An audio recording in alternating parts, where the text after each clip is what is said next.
Hello, and welcome to my channel, or welcome back to my channel. Today I'm going to be reading you a true crime story called A Bloodthirsty Parolee from the True Crime Case Histories book, volumes 4 to 6.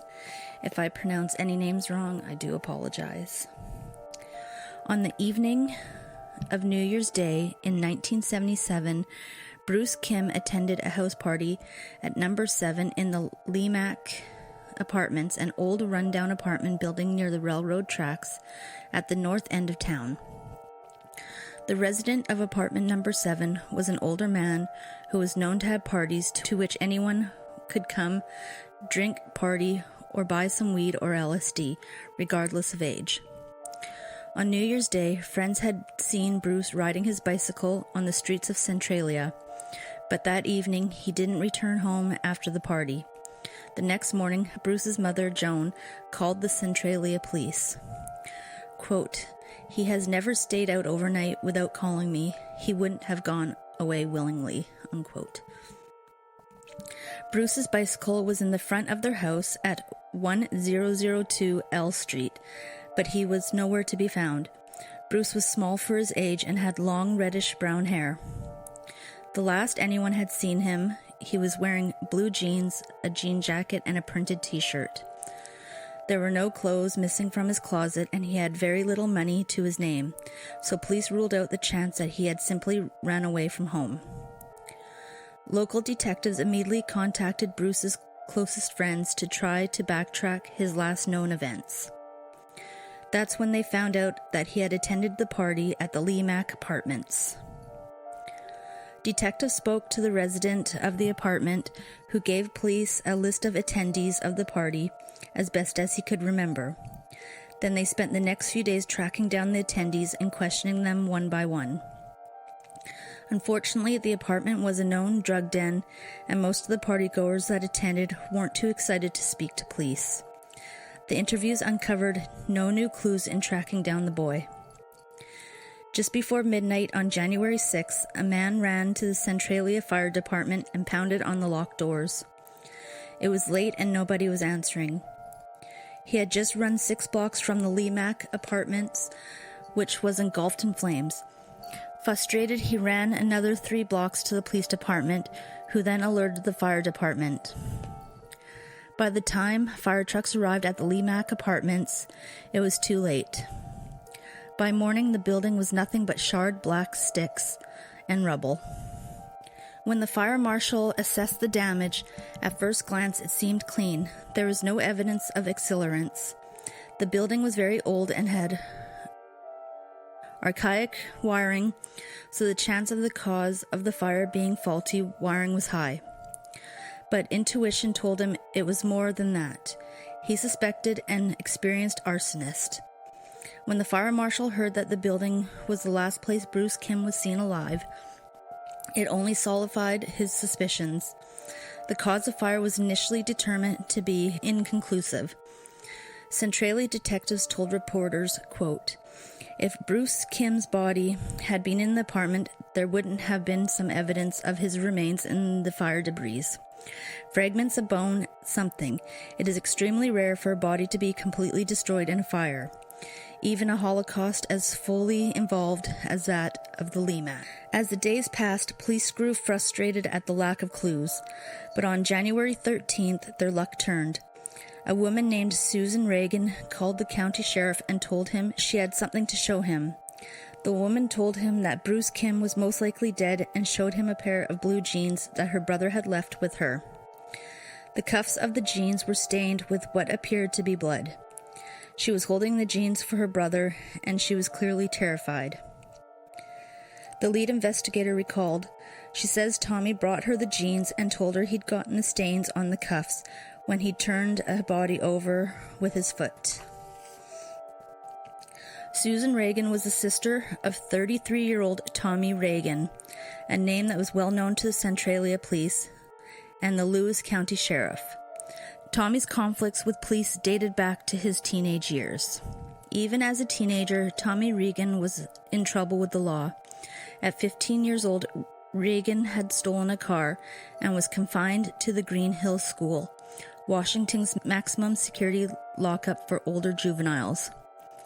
One night, Ragan and another young inmate broke out of the school, stole a 1.5-ton vehicle, and went on a rampage. The two went the wrong way up the highway, crashing through the police barricade, ramming 6 other cars, and almost running over a police officer. They led police on a 45-mile high-speed pursuit before they were finally stopped. Over the next 17 years, Ragan spent more time in prison than out, with charges ranging from burglary, larceny, and car theft to rape and kidnapping. The worst of his offenses was when he was 20 years old. Ragan was charged with kidnapping a 14-year-old boy named Bobby at knife point. Ragan approached 2 young boys after a baseball game in Fort Borst Park and asked for help to push his car. When they started pushing, Ragan pulled a switchblade knife on them. One boy ran away, but Ragan grabbed Bobby and dragged him into the forest, cutting him several times in the ribs with the knife. Once in the forest, he sodomized the boy and dragged him across the Skookumchuck River. The boy that got away had alerted police, and Bobby was able to get away when Ragan was distracted by police sirens. At that time, Ragan was only charged with kidnapping, but years later, the boy confided the entire story to police that he was orally and anally raped by Ragan at knife point. Coincidentally, Bobby went on to be one of the Centralia's few celebrities, playing Major League Baseball for 5 years. At the time of Bruce Kim's disappearance, Tommy Ragan was out on parole. His address at the time was 90 miles away in Seattle, but he had been visiting family in Centralia. Ragan had also been an attendee at the party at the Lemack Apartments. In fact, police had questioned him in the days after. Detectives were very keen to question him further, since they had the additional information about the bloody jeans. Detectives needed to find Tommy Ragan. According to his parole officer in Seattle, he was living with someone named Christina Keithana Kemp. Christina's past was every bit as sordid as Ragan's. She was actually born Charles Wheeler. At an early age, he realized that he had a boy's body but identified as a girl. All I knew was I wanted to be a girl, and I wasn't. In his teens, Charles assumed he was just gay. He was married at 16, but was divorced by 21. The homosexual life was a disappointment. I wanted to talk love and marriage, pots and pans, and they wanted to talk sex.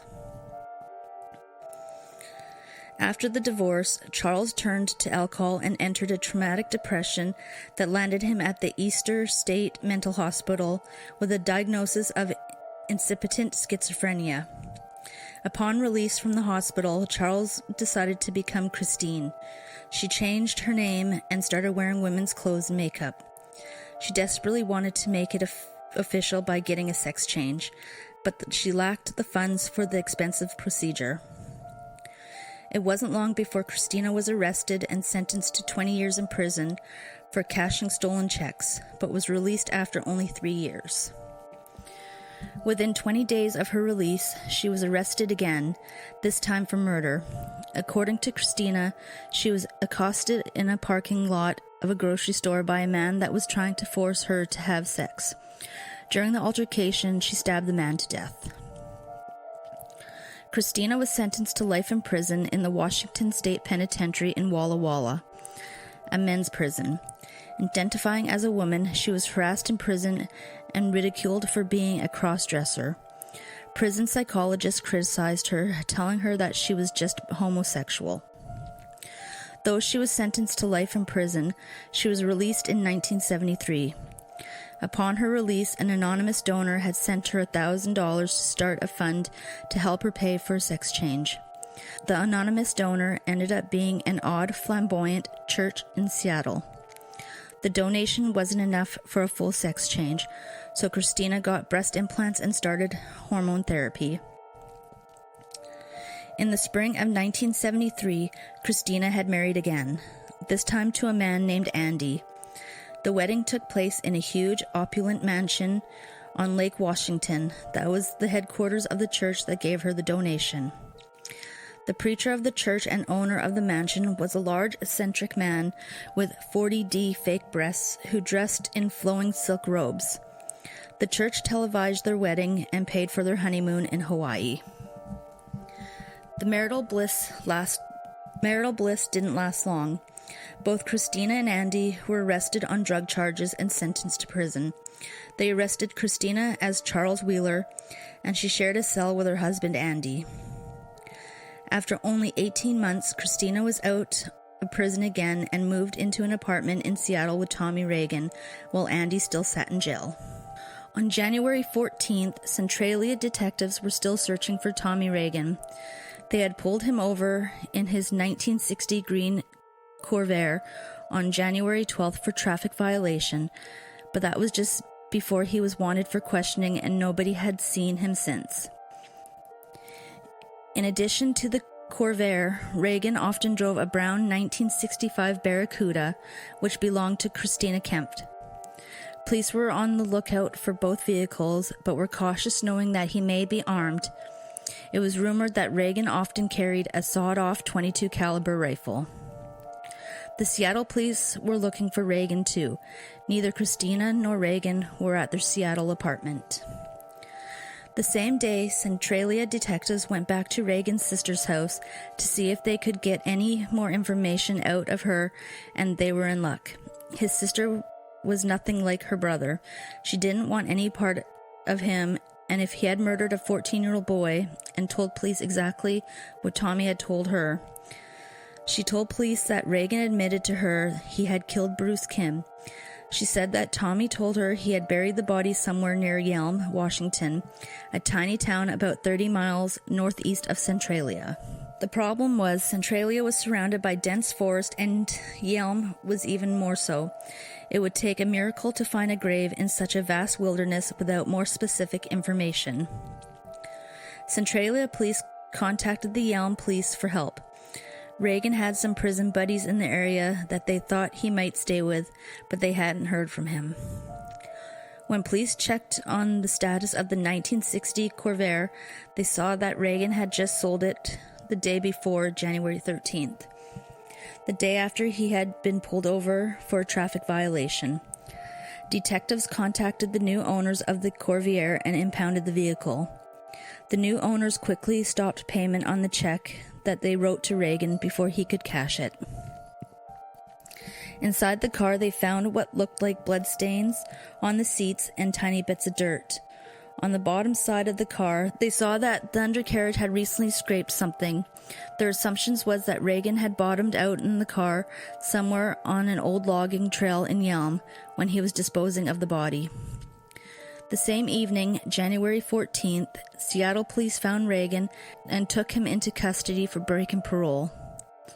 One of the 90-mile drive in the back of the patrol car back to Centralia, he kept his mouth shut.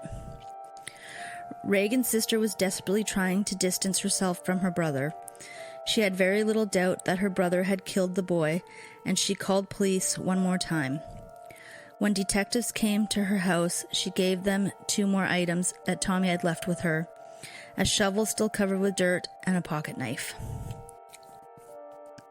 She also had a little bit more information than she let on the first time. She told detectives that she didn't know the exact location that he had buried him, but said, quote, "It's supposed to be near the Cougar Mountain area of Yelm.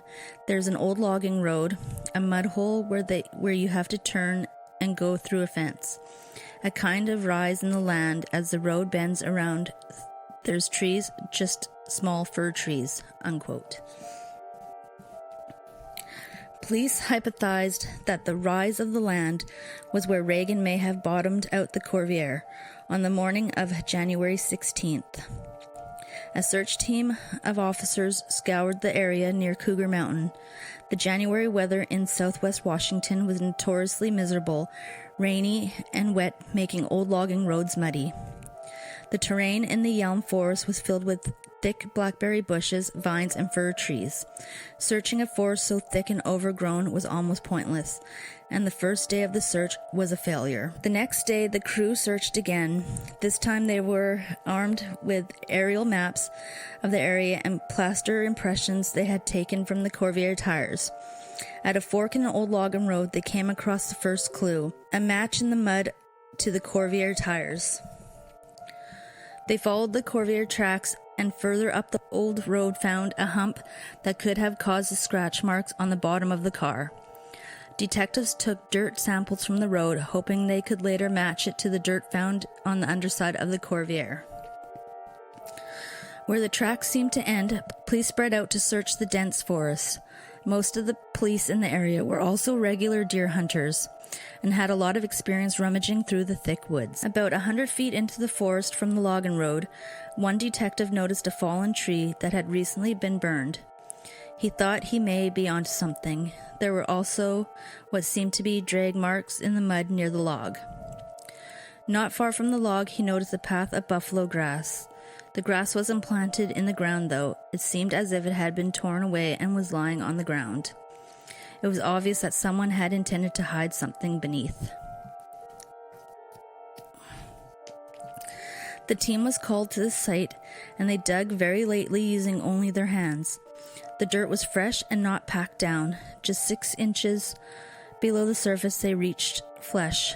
As they pushed the dirt aside, they could tell it was the back and hip of a small person, face down. There were what appeared to be slashes and scratches across the back. As they cleared the dirt away from the rest of the body and reached the neck, they realized there was a massive gash, but nothing could prepare them for what they saw next. As they continued to dig, they realized that it wasn't a gash at all. The head had been completely severed. There was no head at all in the grave. When the decapitated body was pulled out of the shallow grave and laid on the ground, it was clear that someone had tried to dissect the limbs but failed. Other joints were cut, but not all the way through. Possibly the killer wasn't aware just how hard it is to dismember a body.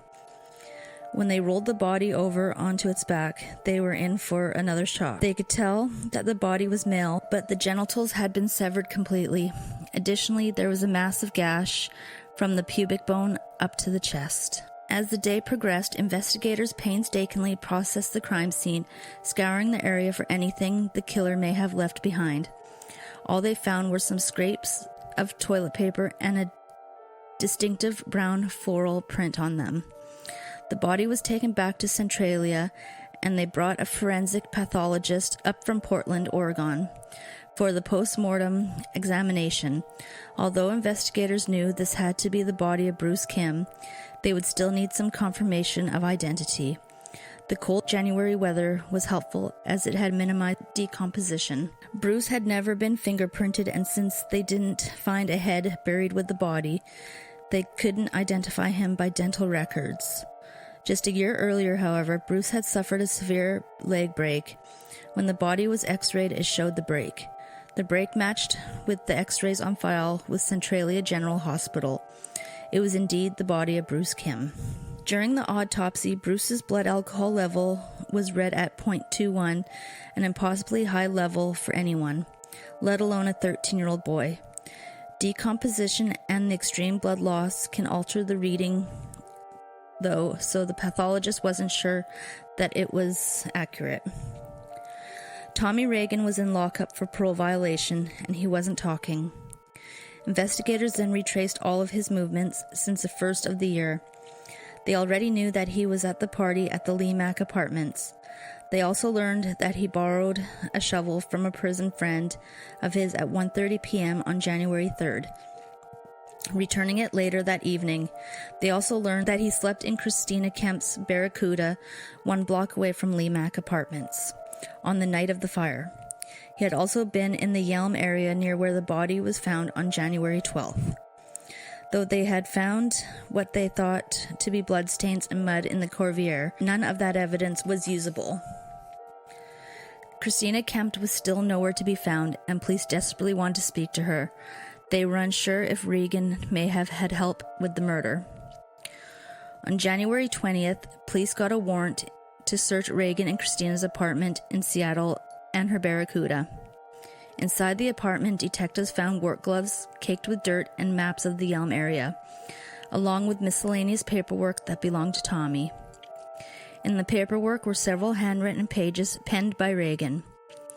It was a story of a homosexual killing involving 2 killers and 1 victim.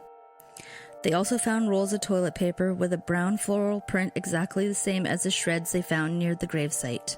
The search warrant, however, was very specific, and one detective spotted something that could be useful, but legally wasn't included in the warrant. They needed the signature from a superior court judge to get an additional warrant, but it was late at night. That night, they found a judge to sign for a second warrant and went back to the apartment again. The item they wanted was a photo they'd seen in a photo album. One picture in particular showed Ragan staring wide-eyed into the camera, framing his face. On both cheeks were smears of red liquid that looked like blood in the shape of a pentagram. A 5-pointed star pointed downward, often associated with the cult of devil worship. Investigators now question whether Bruce Kim had been murdered as part of some sort of cult ritual. Detectives later questioned every tenant of the Seattle apartment building. In that questioning, they found that Christina owned a third car, a Toyota that was still sitting in the parking lot. With another warrant, police searched the car and found pickaxes, dirt, ropes, and an army shovel. Another tenant told detectives that Christina had confided in them that Ragan had told her he accidentally hit a young boy with his car, breaking his neck. According to Christina, Ragan panicked and buried the boy. Police knew there was no truth in that story. Bruce's body had no broken bones and no bruising to indicate being hit by a car. Detectives still needed to talk to Christina, but she was nowhere to be found. The next obvious person to talk to was the church minister who had conducted her wedding and paid for her breast implants and honeymoon to Hawaii. When police arrived at the church minister's opulent mansion, it was clear they had stumbled onto a cult of sorts. It seemed that many people lived at the mansion with dramatic artwork, 2-inch thick shag carpet, and a view overlooking Lake Washington. Another thing they noticed right away was that the room they were in was the background of Ragan's pentagram photo. The picture had been taken there. One of the women at the mansion remembered Ragan and said she was the person that took the photo of him. She claimed it was all just a joke, but she painted the pentagram on his face. Ultimately, the residents barely remembered Ragan. They said they hadn't seen Christina in quite some time and had no idea where she might be. In a strange coincidence, there was an article in the Sunday, January 30th edition of the Seattle newspaper about Christina.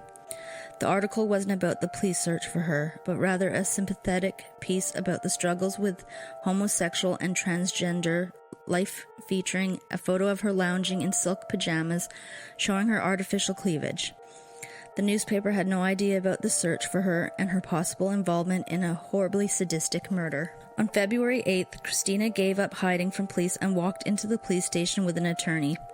She insisted she had nothing to do with the murder, no knowledge of it at all, and therefore could give no testimony.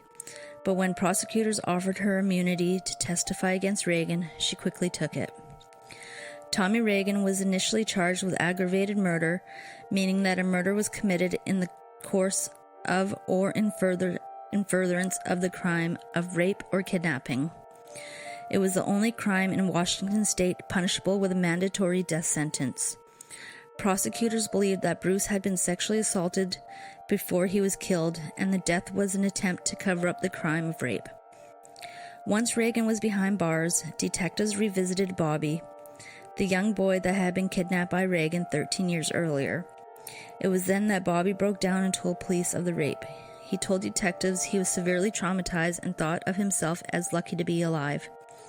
He told detectives that Ragan took him into the woods, tied him up, put the switchblade to his throat, and told him he would cut off his genitals if he wasn't cooperative. Even with Bobby's testimony, prosecutors knew that trying to prove aggravated murder would be a stretch. When word got to the public that Ragan had been charged, another witness came forward. A man that was at the Limac party in the early hours of January 2nd told police that he saw Ragan having sex with Bruce Kim. Though the information didn't suggest the sex was forced and showed nothing to prove that Ragan murdered him, it still helped solidify the case. The trial was set for late April, but just before the start date of the trial, Ragan's attorney told police that he wanted to talk. Ragan and his attorney asked for a deal. Ragan offered to plead guilty to a lesser charge of second-degree murder. To sweeten the deal, Ragan told detectives he would show them where he buried Bruce Kim's head. Ragan had already been convicted of 3 felonies, making him a likely candidate to be bitched, a slang term used to describe a habitual criminal. If prosecutors could get Ragan convicted as a habitual criminal, he would be sentenced to life and would likely never be released. On April 18th, Ragan pleaded guilty to second-degree murder and led detectives to the head of Bruce Kim. Investigators considered themselves lucky to find the body, but it would have taken a miracle to find the head on their own. The lead detective said it was, quote, buried in brush so thick a coyote couldn't crawl through it, unquote. The head was located in dense blackberry bushes about 300 yards from the gravesite. Using dental records, the identity was confirmed to be that of Bruce Kim. Ragan told police that he had thrown Bruce's clothes from the car as he was driving along the logging road. Backtracking the road, police found several pieces of his clothes. Ragan then explained the deaths of the killing to detectives. He claimed that they both left the party at the Limac apartments and went to Bruce's house. They were both extremely drunk, and Bruce swore at Ragan, which threw him into a rage. Ragan said he wrapped his hands around his neck and started to strangle the boy. Bruce was much smaller and younger than Ragan. I didn't realize I had killed him. I thought he was breathing. When Ragan finally released his grip, it was too late. Bruce was dead. He said he then put Bruce's body into the trunk of the Corvair and drove to Seattle. Later, he drove back down to Yelm and buried it. He told police he cut off his head at the gravesite to avoid identification. When asked why he cut off Bruce's genitals and where they were, he had no recollection of it. He claimed to not remember anything about any additional mutilations, the slash marks, or the attempted dismemberments. Ragan insinuated that he must have blacked that out. Because of the media attention in the Centralia area, Ragan's trial was moved from Lewis County to Pacific County. One evening, when driving back to the Lewis County Jail with the Centralia Chief of Police, they passed a familiar hamburger stand. Ragan laminated that he would probably never taste another milkshake for the rest of his life. Chief Jones was a firm believer that all men deserved some sense of dignity, regardless of what they may have done in their lives. He stopped by the drive-in and bought Ragan what was most likely his last milkshake. Jones' kindness eventually paid off. A few days later, Ragan asked to speak to Chief Jones. Ragan said, "It came down just like you had it put together. I trust you. I won't talk to anyone but you. There are some things I could clear up. If I knew, I wouldn't be prosecuted for it. I could clear the board some." An extremely controversial move, Chief Jones spoke to prosecutors and asked to grant immunity for Ragan from any prosecution for crimes other than homicide or crimes out of his jurisdiction. The prosecution agreed. Ragan then admitted to setting the Limac apartments on fire on the evening of January 5th, just before midnight. Ragan was parked near the building. "It was so ugly, I just went back to burn it down because it was ugly." He told police that he was drunk and simply wedged newspaper into the frame of the building and lit it ablaze. He also admitted to setting several other fires in the area, including forest fires, buildings, and bridges, with no regard for human life. He said he always just used newspapers and a match. He then confessed to several other burglaries, larcenies, assaults, and another rape of a young boy. Ragan was found guilty for second-degree murder, being a habitual criminal, second-degree assault with a deadly weapon for the first degree, and 2 counts of sodomy. In an unprecedented move, the prosecutor tried him for a second habitual criminal charge strictly to solidify the chance that he would never be released.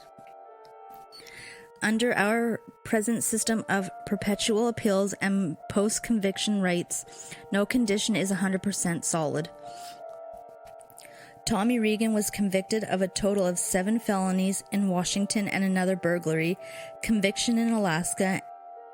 As of this writing, 77-year-old Ragan is still held in the Monroe Correctional Complex in Monroe, Washington. His listed possible release date is July 17th, 2022. Thank you for listening. If you like this type of content, please consider subscribing and liking my channel, and I will see you on the next one.